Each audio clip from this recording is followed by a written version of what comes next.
Selamat bertemu kembali dengan saya Dr. Yofiandako Putra.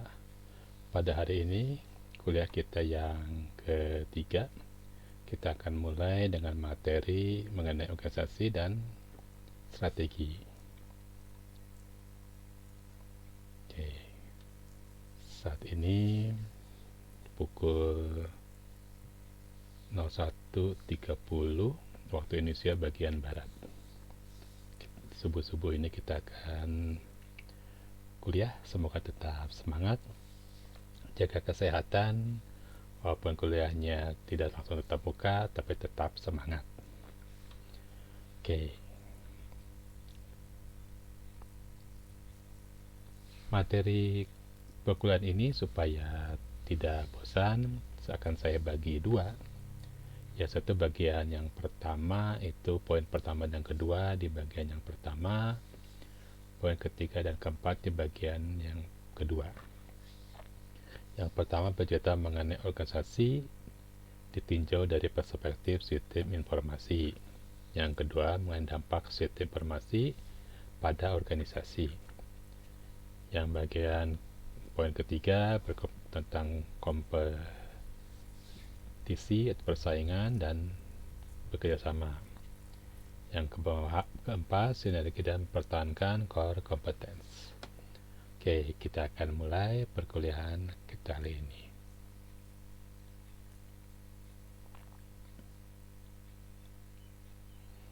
Pertanyaan yang muncul di benak kita adalah bagaimana kita menyandingkan organisasi dengan sistem informasi.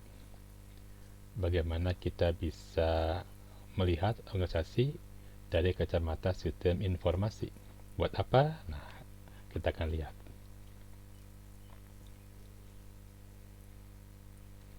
Ini adalah gambar dari organisasi dan sistem informasi yang selalu saling berkaitan. Organisasi memiliki dinamika sendiri, sistem informasi atau teknologi informasi juga harus mengikuti dinamika organisasi. Dan sistem informasi atau teknologi informasi juga bisa berdinamika atau dalam kata lain berubah. Jadi kalau organisasinya berubah, maka teknologi informasi juga ikut berubah. Teknologi informasi berubah, maka organisasinya juga ikut berubah. Begitu intinya.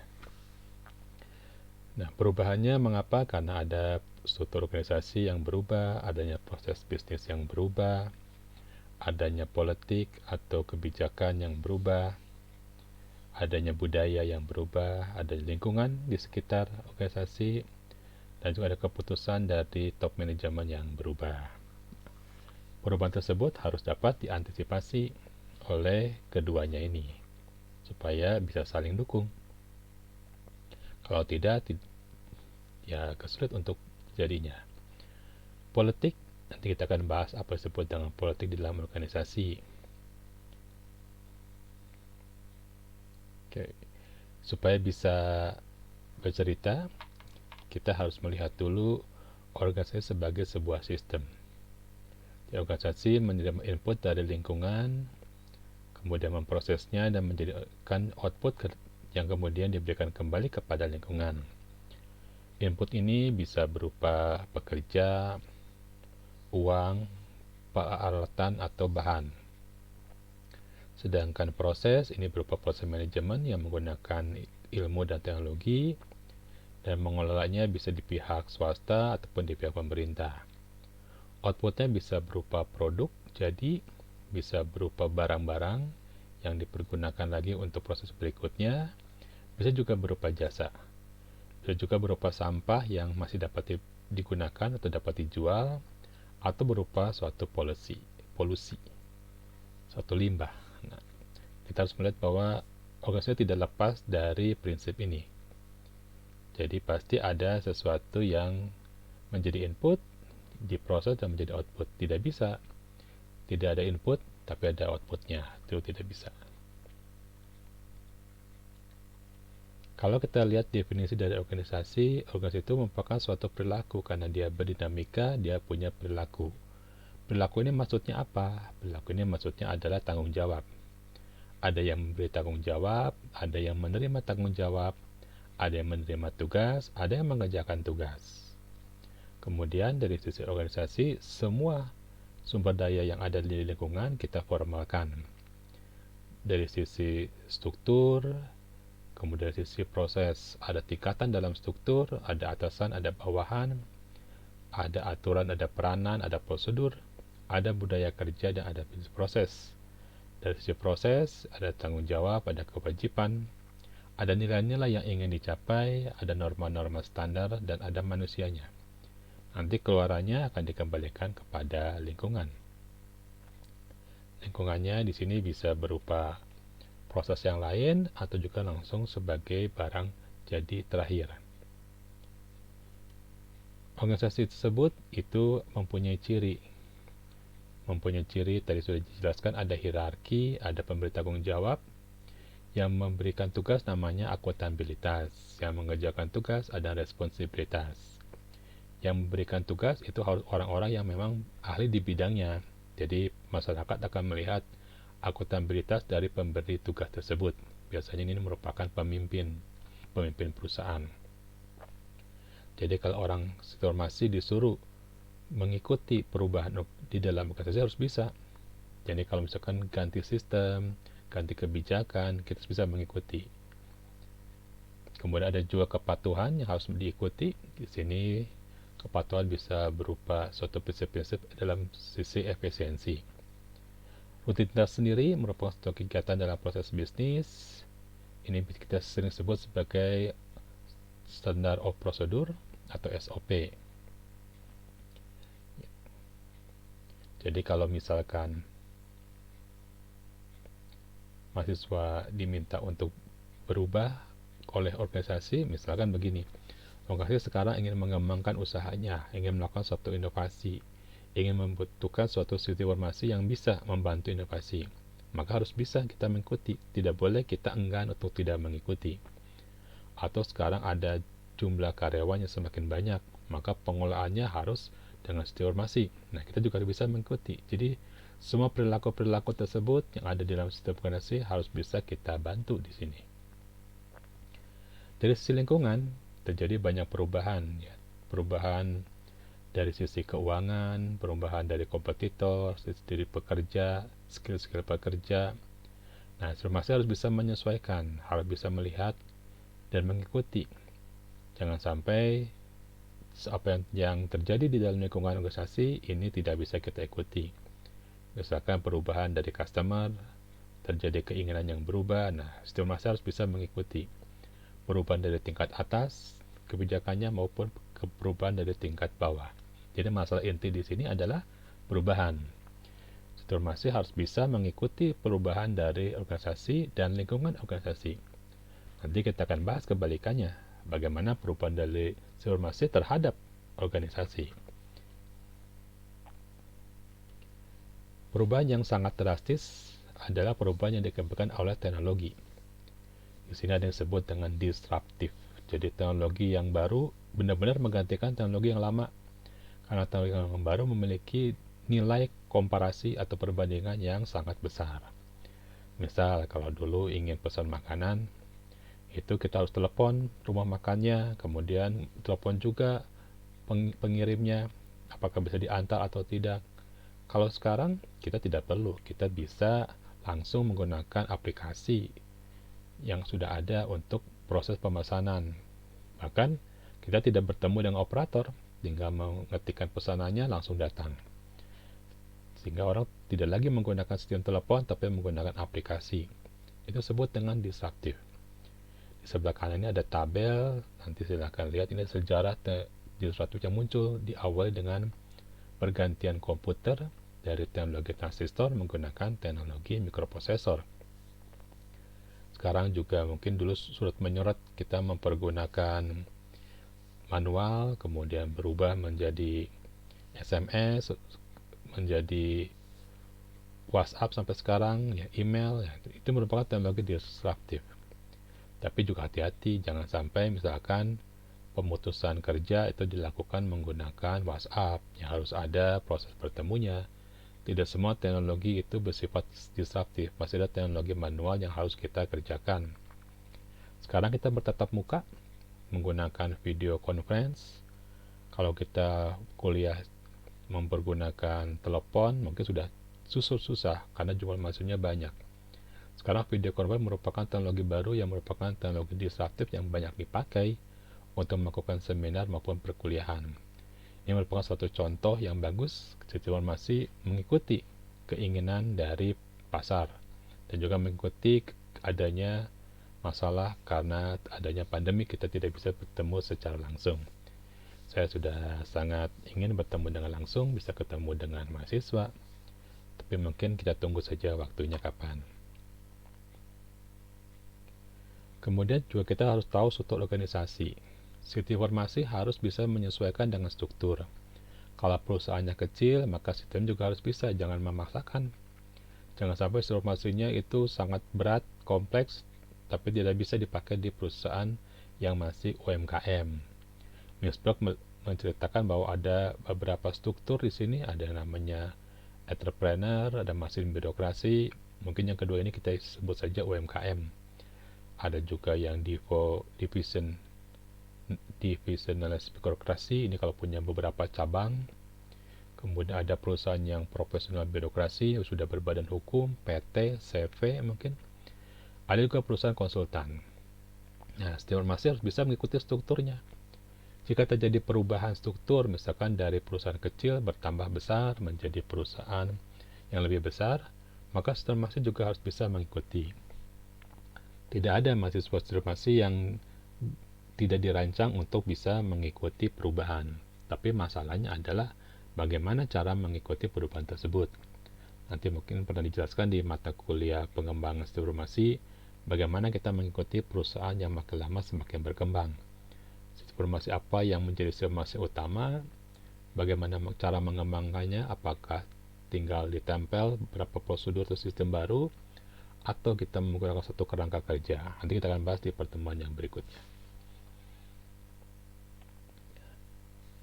Jadi di sini adalah masalahnya mengenai struktur. Kita harus bisa menyeimbangkan ya. Jadi kalau perusahaannya bertambah besar, kita harus bisa mengikuti. Atau perusahaannya merger. Perusahaan itu saling bersatu, merger antara dua bank misalkan dengan pola sistem yang berbeda, pas jadi satu, sumber dayanya berbeda, harus kita bisa satukan. Itu merupakan salah satu tantangan di dalam sistem informasi. Kita harus bagaimana cara memanagenya, bagaimana cara mengelola sumber dayanya, itu jadi masalah. Sekarang kita akan lihat kebalikannya, yaitu bagaimana dampak sistem informasi terhadap suatu organisasi. Bagaimana dampaknya?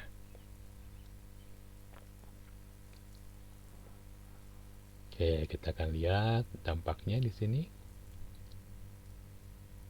Inti dari permasalahan ini adalah bagaimana pengaruh informasi sebelum dan sesudahnya. Dampak yang pertama dari sisi keuangan. Kita sebut saja satu teori biaya transaksi. Di sini kalau zaman dulu, kalau ada pelanggan langsung dilayani secara face to face. Satu pelanggan itu dilayani oleh satu petugas. Kemudian kalau petugasnya tidak cukup, tambah lagi petugas. Maka bisa antrian di satu petugas, jadi panjang. Atau kita bisa sebut bahwa jika pelanggannya bertambah, maka petugasnya bertambah, berarti biaya transaksinya bertambah. Ini kalau tidak ada sistem informasi. Tapi kalau sekarang tidak seperti itu. Misalkan yang namanya aplikasi GoFood, kita memesan makanan, itu kita tidak bertemu dengan petugas. 100 orang pesan makanan cuma bertemu dengan sistem. Dan pihak ketiga yang membantunya yaitu dalam ini perusahaan pengantar barangnya, pihak ketiganya. Berarti kita bisa menghemat, tidak perlu adanya petugas yang melayani kita bertransaksi. Ini disebut dengan teori biaya transaksi. Adanya sistem informasi bisa menghemat. Nanti kalau sudah lulus, jangan lupa teori ini. Jangan sampai setelah membuat sistem, itu bukan sistemnya mengurangi biaya transaksi, malah kebalikannya. Harus setiap orang masuk datang tetap memberikan proses manual, padahal ada sistem informasi. Jangan sampai seperti itu. Biasanya di kondisi realita itu suka lupa. Harusnya menghemat biaya transaksi karena mungkin ada masalah otorisasi, jadi terlalu banyak bertemu dengan petugas. Nah, yang kedua adalah masalah dari dampak ekonomi, kita sebut dengan teori agensi. Setiap petugas itu ada supervisornya untuk melihat jangan sampai petugas tersebut salah. Semakin banyak petugas, maka semakin banyak juga supervisornya. Nah, dengan informasi kita bisa menghilangkan terlalu banyak supervisor. Bagaimana caranya? Kita bisa menggunakan metode verifikasi, metode validasi, otomatisasi. Sebelum mereka melakukan kesalahan, kita berikan otomatisasi. Setiap laporan bisa langsung ke atas, melewati beberapa lapis manajerial, sehingga pengawas dalam hal ini, supervisor, jumlahnya bisa dikurangi karena ada sistem informasi yang membantu. Nah, ini disebut dengan teori agensi. Sekali lagi, kalau sudah lulus jangan lupa. Jangan sampai sistemnya sudah ada, tetap saja pengawasannya manual. Sehingga tetap harus bayar orang untuk biaya agensi. Jangan sampai. Jadi tidak percaya sama sistem, tapi tetap saja diawasi oleh orang manual. Salah. Harusnya kita tetap membuat otomatisasi yang dapat dipercaya, baik oleh pengguna, oleh pemilik program, maupun oleh bagian pemilik modal. Seperti itu. Mudah-mudahan menjadi jelas apa yang sudah saya ceritakan. Dampak yang berikutnya adalah level atau struktur organisasi secara vertikal itu menjadi lebih rata, lebih flat. Mengapa? Karena dengan adanya otomatisasi, langsung bisa dari bagian manajer, mungkin dari middle management, itu tidak terlalu banyak middle manajemennya, lapisannya bisa langsung ke bagian atas dalam pengambilan keputusan. Atau kita bisa cerita, dewan direksi itu yang ada di top level manajemen bisa cepat mengambil keputusan karena datanya sudah ada di tangan. Tetapi kalau datanya masih ada di beberapa manajer, ada di dua lapisan di bawahnya, lama ditunggunya, maka tidak bisa mengambil keputusan strategis. Jadi dengan informasi akan terbantu, top manager bisa ngambil data.